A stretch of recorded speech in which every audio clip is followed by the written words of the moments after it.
Prvo stejo Strateškega sveta za kolektivno dogovarjanje ocenjujem zelo pozitivno. Dejstvo je, da smo mi precej časa v preteklosti vložili v to, da bi dobili nek konsenz med delodajalskimi organizacijami, na podlagi katerega bi poskusili narediti napredek v pogajanjih s sindikalno stranjo.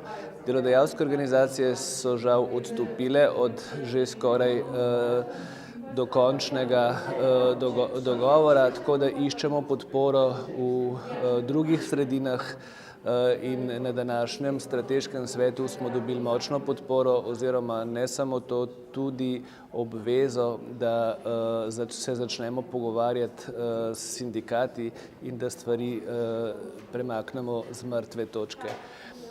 Vsi smo se strinjali, da zastarel sistem plačni je preživel, da ga je treba prilagoditi evropskemu, da bo bolj primerljiv in da je treba strukturo plače v Sloveniji tudi spremeniti. Tako dobili smo potrditev našemu projektu, ki smo ga delali praktično eno leto. Do zdaj ga nismo delili z drugimi, ker je bil tak dogovor z delodajalskimi organizacijami, da to ostane znotraj nas. Zdaj pa, ker tam ni bilo dogovora, iščemo podporo v gospodarstvu, to pomeni v naših članih, saj v končni fazi je naša naloga, da delamo v korist naših članov.